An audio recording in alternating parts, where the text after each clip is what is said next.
6 o'clock, I think Mel said. What And day? we want pizza? Yeah. 28th? Yeah. All right, I'm going to be slightly late, 26th. but just start without me, okay? 26th, right? At what time? 6. 6 o'clock?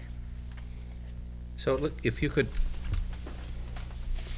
the goal that night is, I think the goal that night, and this is just Go my ahead. opinion, should be to sit down and prioritize based on the input from everybody, the superintendent, the business manager, and the members of the school committee, prioritize what we would like to quote-unquote restore or add. It doesn't have to be a restoration.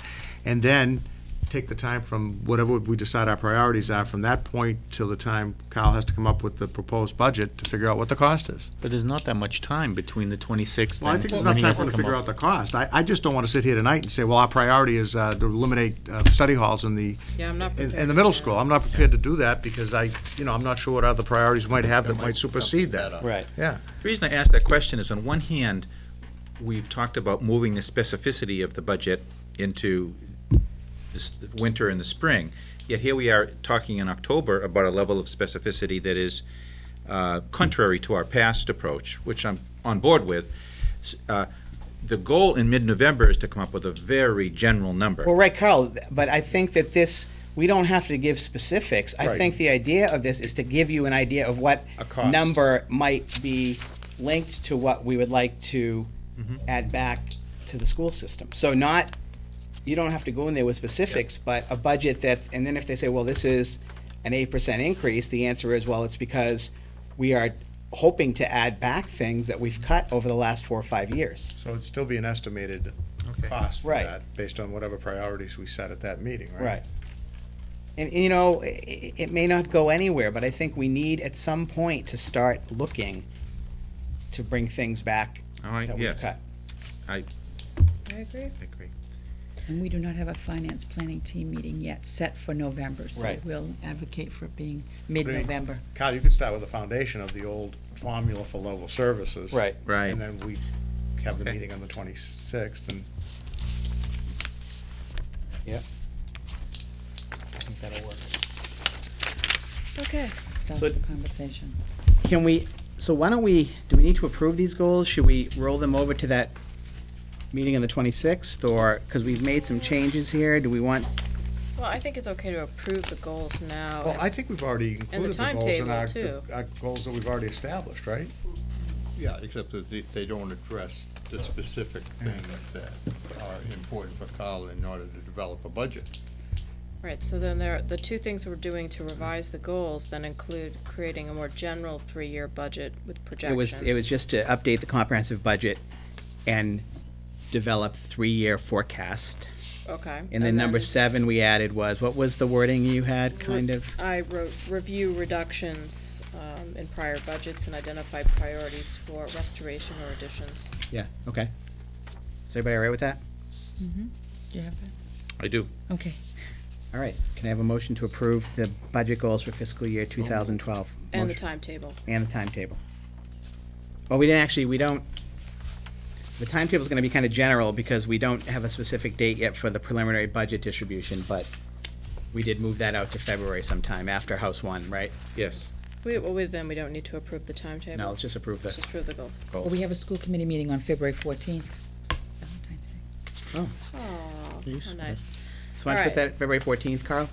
Want to put that for the Yes, thank you. preliminary budget distribution, and then we can also approve I the can't help this, I love it. Valentine's Day? Well, that works out perfect. That, for me, that's perfect. I You can't haven't come to built the an meeting that excuse. night. I always Huh? spend Oh, this time is- with my wife on Valentine's Day.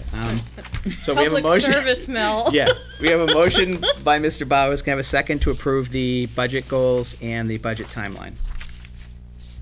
Someone other than me. Okay, second. Any further discussion? Hearing none, all those in favor? Aye. Opposed? We Unanimous. could say we're meeting my birthday and anniversary. That would be like Perfect for the you? perfect trifecta. All right, let's skip down to, Mel, yes. on the new business 1 and 2, do those, it indicates under action needed, need to be approved? Or do we have to approve the school? Okay, I'll make a motion there. I'll seek motions. So let's quickly go to new business number 1. Can I have a motion to approve the North Reading Middle School improvement plan as presented tonight? So moved. Second? Second. Any further discussion? All those in favor? Aye. Opposed? Unanimous?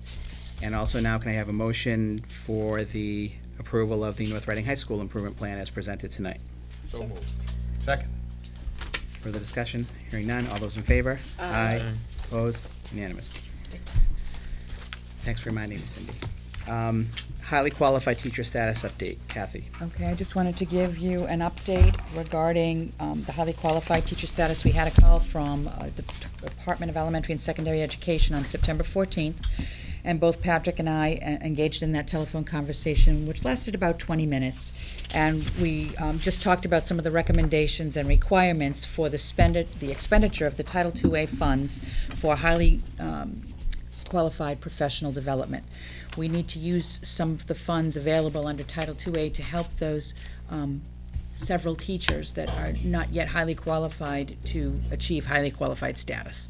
So we have received approval, and we're waiting for the grant to come to the district. One quick question there. If these teachers do not achieve that status, what is our recourse? They won't be able to work in North Reading.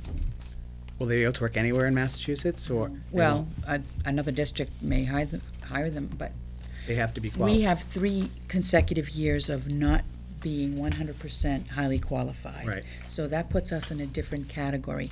And this data around highly qualified is gathered every October 1st.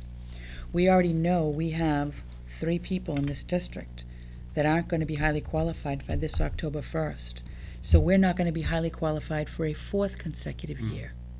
They will probably get their highly qualified status after October 1st. So they may be all set by June, but that will be too late for North Reading. Okay. So we're going to get this letter again next year. So we're approximately We are- 99% in compliance? 99% in compliance. Okay. And next year, when we get the letter, we could be 100% in compliance. Correct. Okay. And then that October 1st, we'll report 100% and we'll be good to go. That's the goal. We will be 100%. Any questions? Negotiation team representative appointments. You know, I had this on here tonight. I'm wondering if we really need to do it tonight. No. It's kind of early in the process, right?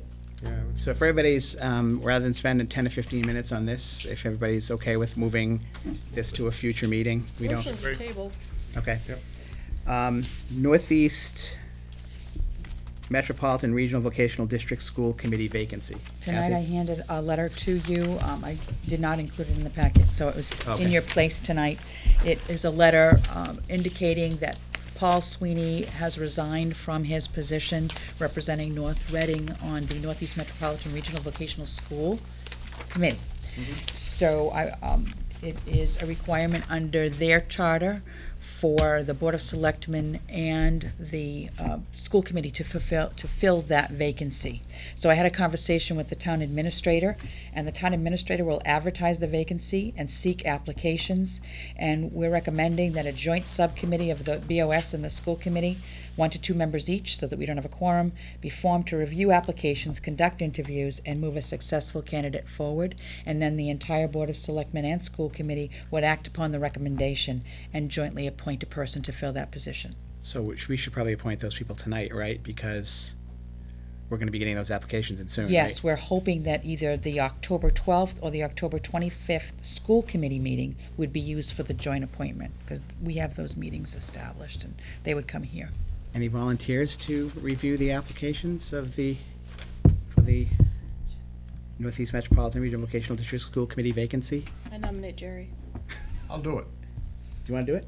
Well, that was fast. Can we have one other? I'll nominate Mike too. You want to do it? You don't have to. I will. You want to do it? It's just, I guess we're just reviewing resumes for the, and that would be to serve out this term, because this is normally an elected position, correct? what That's it says, correct. It will serve out this term, Okay. and then, And be I think you gotta understand reconsidered. too, this appointment, regardless of who the subcommittee might recommend, the boards would be free to vote for whoever they want for the appointment. They don't have to take somebody from the recommendation of the subcommittee. Right, so the 4 of you, if there's 2 selectmen and you and Michael recommend someone, we don't have to. You wouldn't have to. If there was somebody that wanted to be considered as a candidate and they had enough votes, then, this is the first time I've seen this actually for an elected position where there's an appointment, that there's been a subcommittee involved. Usually it's people submit their resumes or their letters of requesting consideration, they go before the joint board, and the joint board votes on it. Yep. But this is fine too, I'm just saying that it's an open process whereby, you Right. know, we can make a recommendation, but anybody could be considered. I think the hope on my point is that, on my part, is the recommendation we'll get will be an educated one, and that will, Yeah. you know, that's what I'm hoping. One And- would hope, I mean, yes. this is an elected position, so, Right. you know, obviously anybody's free to run in 2 years when the position opens, so. Right. Okay, so Kathy, you'll just coordinate with Michael and Jerry when Yes. the resumes are gonna be reviewed, and Do we have a preference of at which October meeting? October 12th, we do have presentations, if I remember correctly, from the 3 elementaries. Right. So that might not be the and I best don't think night. we'll have the 25th, yeah. applications by then to vote, do you? The 25th? 25th. Yeah, Sounds good. 25th. Let's do that. Yeah. Okay, thank you. Okay, next is the joint statement of public intent. Be approved. No. Okay. And this is, just quickly, this is something that came up, was it 3 years ago, Jerry? It was 3 years ago, no, was it 3 years ago? It was 2 years ago. 2 years ago, 2 yeah. years ago. At that time, the school committee, and I should have brought it, we had actually come up with an addendum to this. The school committee had decided not to sign it. I think, if I recall, one of the issues was, we were uncomfortable with sharing contract information, with another board when that contract wasn't signed yet. Wasn't that one of the issues? That's my really only reason for objecting to this. I think that, you know, a couple of things, sharing that kind of information with the other boards, but beyond that, it almost brings them in as somewhat of a quasi-party to the approval process, and I'm not sure that It's we not want to. appropriate. I'm not sure we want to do that. I don't have a problem with the other aspects of the agreement, but I just don't agree with paragraph 4. I guess the bottom line here is, this is what's been signed by the selectmen and the finance committee. So if a majority of the board is not comfortable with this, I wasn't looking for a vote tonight. I just wanted to bring it back and everybody review it. I've kind of looked at it more like, all the finance committee is looking to be here as an advisory board to us. And even though it says that they'll provide a non-binding recommendation to the school committee or board of selectmen within 30 days of the receipt of the cost analysis, all they're looking for from us is what we think the cost analysis is gonna be of this agreement we've reached, nothing else. So if we reach a tentative agreement with the paras and we think the cost estimate, it's gonna cost us $40,000, that's all they're looking for. And if we wanna approve that in 10 days and we get an agreement for final approval, we can do it without waiting for them to come back. Well, yeah, what the part I don't like, though, is the last sentence. The finance committee will provide a non-binding recommendation to the school committee or board of selectmen within 30 days of receipt of the cost analysis. I'm not sure what that recommendation's based on, and I'm not sure the Exactly. ramifications What is the that's gonna have on recommendation the bargaining process either. I mean, how can they provide a non-binding a recommendation of any kind, if they haven't done the same type of, It seems to me the work that recommendation is we gonna have. be solely based on how much we're telling them it's gonna cost, and they're gonna say whether we can afford it or not. right. and That's that- what they're. And that to us is not, it's obviously a factor in negotiating the contracts, but it's such a general, subjective type of, Right. Can they take that line out? No, this is what the selectmen and finance committee have signed. I just So- don't like involving them in the negotiating process. I think we know what our responsibilities are, and if, you know, I think to bring the finance committee in the, What could the recommendations be? Knock off $100,000? Yeah, they're gonna say, they're gonna say, Well, I you mean, can't that's afford, unrealistic. you can't We afford can't afford. 40,000, the town can't afford 40,000, you've gotta give them 0. so now we've negotiated for 6 months, or 9 months, or whatever it is, we've come to them, this is the cost that we've, you know what it's like. Yeah. I mean, we finally agreed on this, and they say, well, gee, no, that's not affordable. So how's the town gonna do it then with the, say, police contracts? Same thing? Same thing, that's, Yeah, we're not asking the town to come to us and do the exact same thing. I think as a body, we have a responsibility to discharge, and we know we have the resources of the finance committee to go to for other budgetary reasons, but this area is one area which I just don't agree with. We're not doing the same to the town side, asking them to give us stuff to look at with a non-binding recommendation to clean up their act, which frankly, they could do on their contracts. There are some problems, every contract is up. So there are some issues there, but we're the school committee, and it's not our purview to actually go in and But this will be the say that. FinCom reviewing everybody's contract. I realize that, but to me, this is opening that door for other